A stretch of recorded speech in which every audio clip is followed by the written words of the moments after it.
আবু সাইদ হত্যা মামলার শুনানির খবর। সেই শুনানি শেষে ব্রিফ করছেন আন্তর্জাতিক অপরাধ ট্রাইব্যুনালের প্রসিকিউটর মিজানুর ইসলাম। আমরা সরাসরি যাচ্ছি তার বক্তব্যে।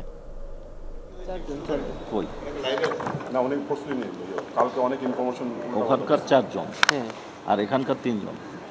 এখানকার 3 জন তো অন্য মামলায় রিডামশন, হ্যাঁ, ওই 4 জনের নাম করে এখানে দেখতে পাচ্ছেন না তো।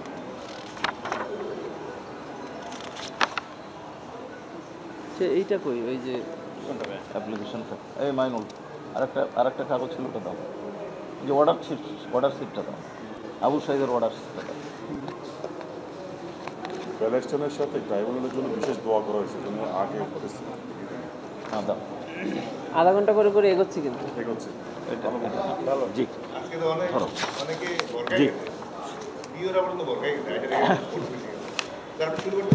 জি জি, আপনারা জানেন আজকে ট্রাইব্যুনালে একটা মামলার দিন ধার্য ছিল, সেটা হচ্ছে বহুল আলোচিত আবু সাইদ হত্যা মামলা। প্রথম শহীদ জুলাই 36 গণ অভ্যুত্থানের আবু সাইদের মামলার দিন ধার্য ছিল। এছাড়া আমাদের অন্য একটা মামলায় আর একটা অ্যাপ্লিকেশন ছিল। আজকে গত 2রা মার্চের আদেশের প্রেক্ষিতে অনারেবল ট্রাইব্যুনালে আবু সাইদের হত্যাকাণ্ডের সাথে যারা জড়িত তাদের 4 জনকে ট্রাইব্যুনালে হাজির করা হয়েছিল। একজন হচ্ছে আমির হোসেন, আর একজন সুজন চন্দ্র রায়, আর একজন শরীফুল ইসলাম, এবং আর একজন হচ্ছেন মোহাম্মদ ইমরান চৌধুরী।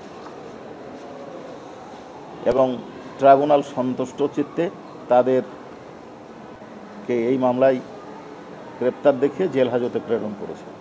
এবং আমরা 2 মাস সময় চেয়েছিলাম, 2 মাস সময় মঞ্জুর হয়েছে তদন্ত রিপোর্ট দাখিল করার জন্য। আমরা তদন্ত রিপোর্টের জন্য যে সময় চেয়েছি সেটা ট্রাইব্যুনাল মঞ্জুর করেছেন। আমরা 15/6 পরবর্তী দিন ধার্য হয়েছে। 26 জনের বিরুদ্ধে প্রাথমিকভাবে এখন পর্যন্ত আমরা অভিযোগ পেয়েছি।